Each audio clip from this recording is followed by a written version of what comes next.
Salam pemirsa, hari ini Mata Ketiga akan membawa Anda memandang dunia di sisi lain. Pada video kami sebelumnya sudah diungkapkan, jika wabah meledak secara besar-besaran, maka umat manusia tidak akan ada tempat untuk melarikan diri. Kami mengutip pernyataan sebuah peringatan dari ilmuwan Denmark, Klaus Emache, bahwa pada awal April epidemi akan semakin parah. Ia mengatakan serangan wabah ini bak gelombang tsunami. Seperti Anda sedang berdiri di pantai, tiba-tiba Anda melihat semua air sudah surut, dan kemudian dalam sekejap tsunami tiba-tiba datang bergulung dan menerjang. Sekarang virus yang melanda ini benar-benar seperti tsunami.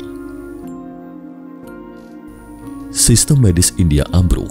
Pasien COVID-19 setiap hari bertambah sekitar 300.000 orang. Ini adalah salah satu negara di dunia yang paling parah tertularnya virus COVID-19 ini. Akhir-akhir ini, angka kematian melonjak tinggi dan tidak mengalami penurunan.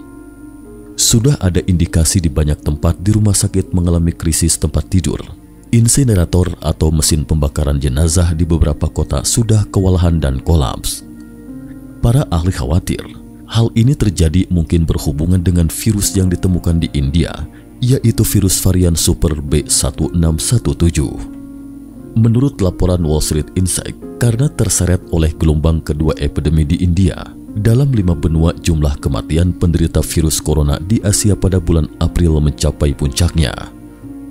Data menunjukkan bahwa jumlah kematian dari wabah corona setiap hari di India terus melonjak.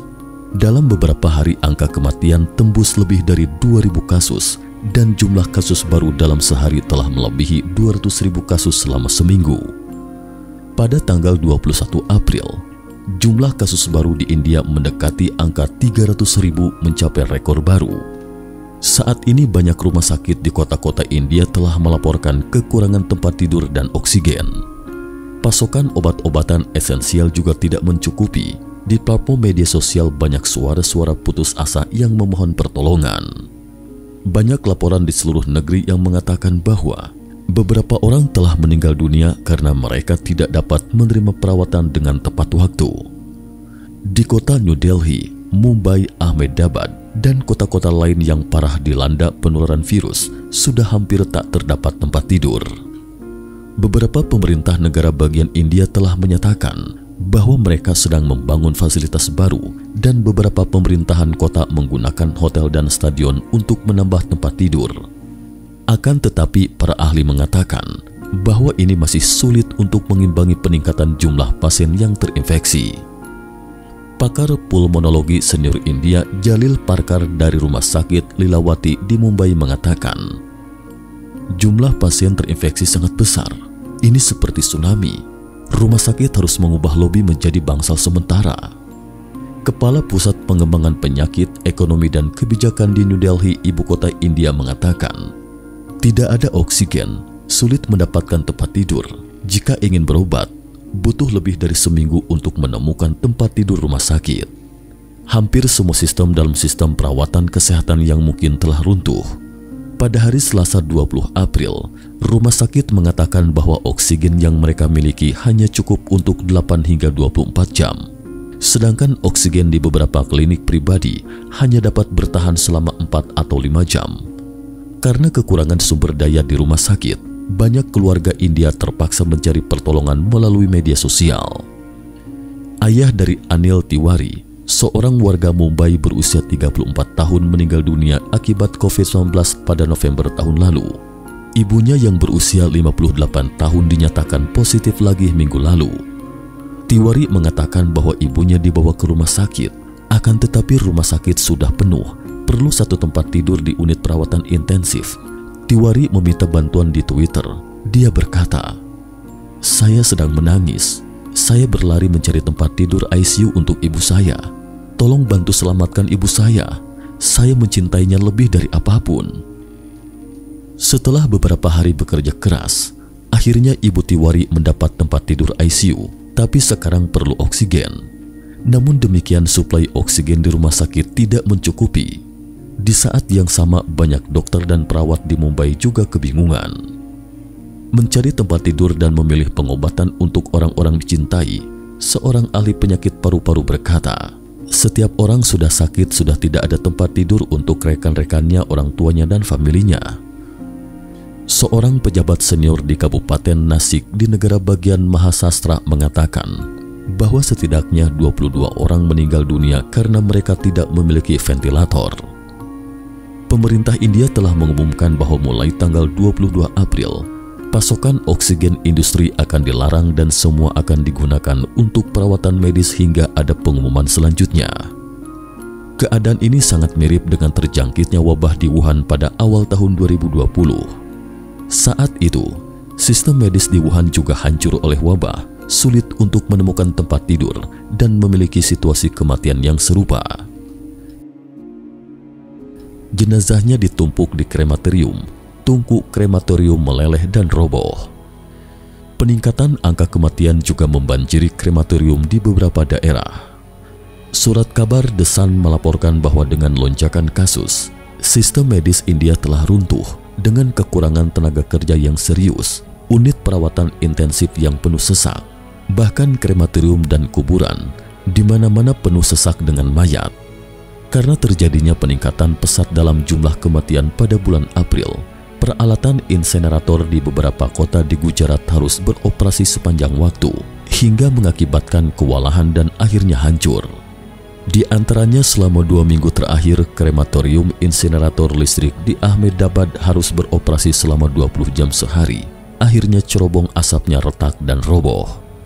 Pejabat krematorium di kota Surat, Gujarat mengatakan, krematorium di kota Surat karena tidak punya waktu berhenti untuk mendinginkan insenerator hingga menyebabkan penyangga besi di tungku mencair. Pada bulan Maret lalu, mereka mengkremasi 20 jenazah setiap hari. Akan tetapi sejak awal April, lebih dari 80 jenazah telah diproses setiap hari. Bagian utara Rajkot telah mendirikan pusat komando beroperasi selama 24 jam, mengatur kapasitas pemrosesan 4 krematorium. Di bagian utara ibu kota negara bagian Uttar Pradesh, Lucknow, karena kayunya telah habis, hanya bisa meminta anggota keluarga membawanya sendiri. Menurut laporan dari banyak media India, telah terjadi banyak jenazah yang bertumpuk pada krematorium di banyak kota di negara itu. Ada kekurangan tempat krematorium dan kayu. Perdana Menteri India Narendra Modi mengatakan pada tanggal 20 April bahwa India sedang menghadapi pertempuran hebat melawan virus corona baru. Namun dia meminta negara bagian untuk jadikan lockdown sebagai opsi terakhir. Namun demikian, kantor berita Central News Agency melaporkan bahwa beberapa jam sebelum Modi berbicara, negara bagian Jharkhand mengumumkan bahwa tanggal 22 April seluruh provinsi akan lockdown sepenuhnya selama seminggu. Wilayah lain yang di lockdown total setelah New Delhi adalah negara bagian Maharashtra yang terkena dampak paling parah. Negara bagian itu akan lockdown mulai tanggal 22 April. Mutasi ganda virus lebih menular. Gelombang kedua epidemi di India sangat ganas dan melanda seluruh negeri dengan kecepatan yang merusak. Penyebaran cepat gelombang ini mungkin disebabkan oleh mutasi virus dan lebih menular. India mengumumkan pada 25 Maret bahwa hal itu sedang terjadi. Dari data yang dikumpulkan dari berbagai wilayah, varian mutasi ganda dari virus corona baru terdeteksi dalam sampel virus. Ahli virologi India Shahid Jamil mengatakan bahwa di wilayah krusial mutasi ganda protein lonjakan virus dapat membuat virus lebih menular. Dia mengatakan bahwa mutasi dari virus adalah satu-satunya penjelasan yang masuk akal untuk lonjakan kasus yang dikonfirmasi. Para ahli India menunjukkan bahwa peningkatan epidemi di negara itu mungkin terkait dengan varian virus lokal yang muncul pada tahun lalu. Baru-baru ini, para ilmuwan menamakan virus mutan tersebut sebagai virus mutan B1617, juga menyebutnya sebagai virus super. Protein lonjakan virus varian ini telah mengalami mutasi ganda hingga membuatnya lebih menular. Di negara bagian India yang terkena dampak parah, lebih dari 60% pasien terinfeksi dengan virus varian ini. Jerman secara spesifik mengacu pada 2 mutasi B1617 yang akan menyebabkan penurunan kemampuan penetralan antibodi dan sel T, tetapi tingkat penurunannya masih belum jelas. Artinya orang yang telah divaksinasi atau orang yang telah sembuh dari infeksi juga dapat terinfeksi kembali oleh virus mutan itu. Kini WHO telah mengklasifikasikan varian virus yang ditemukan di Afrika Selatan, Brazil, dan Inggris sebagai varian yang mengkhawatirkan, dan B11617 telah ditetapkan oleh WHO sebagai varian yang masih dalam pengamatan. Menurut Associated Press, di sebuah rumah sakit di negara bagian Mahasastra, salah satu daerah terparah di India, hampir 20 pasien meninggal karena kebocoran tangki oksigen. Bukti menunjukkan bahwa virus mutan telah menyebar di lebih dari 70 negara. Selain menyebar lebih cepat, angka kematian juga akan lebih tinggi dari virus pertama. Kepala Konsultan Ilmuwan Pemerintah Inggris, Patrick Vallance, telah mengatakan sebelumnya telah diketahui bahwa mutasi virus corona Inggris atau varian Ken menyebar lebih cepat dari virus yang pertama. Terlepas dari segala ras dan usia, semua dapat terinfeksi. Beberapa peneliti percaya bahwa dalam menghadapi meledaknya wabah varian virus, lockdown skala besar, pembatasan ketat, dan tindakan lain tidak akan membantu sepenuhnya mencegah penyebaran epidemi. Virus ini tidak terlihat dan tidak berwujud. Virus mutan baru memiliki masa inkubasi yang lebih lama dan lebih tidak terlihat. Beberapa pembawa virus dites negatif selama 10 kali dan hanya menemukan positif pada tes ke-11.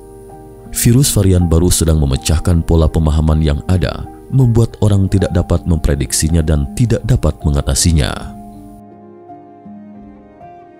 Virus melanda dunia bak gelombang tsunami.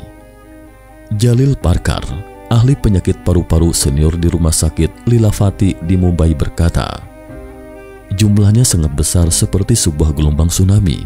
Rumah sakit harus mengubah lobinya menjadi sebuah bangsal COVID-19. Ucapan Jalil Parkar mengingatkan kita pada beberapa bulan yang lalu, ilmuwan Denmark Klaus Emager telah mengeluarkan peringatan. Ia mengatakan bahwa pada awal April, epidemi akan semakin parah. Ia berkata, ini seperti tsunami, seperti Anda berdiri di pantai, tiba-tiba Anda melihat bahwa semua air telah surut, dan kemudian tsunami datang menyapu. Perdana Menteri Denmark Mette Frederiksen menggambarkannya sebagai pemandangan yang lebih mengerikan ini dengan contoh yang umum. Dia berkata, Anda membayangkan duduk di lantai atas Stadion Parken di Copenhagen. Ini adalah lapangan sepak bola yang berkapasitas 38.000 orang. Kita gunakan keran air menetes dan mengisinya. Tetesan menit pertama 1 tetes, tetesan menit kedua 2 tetes, dan menit ketiga 4 tetes. Kata Mette Frederiksen, kalau ikuti peningkatan kecepatan beberapa level ini, waktu untuk mengisi stadion dalam 44 menit.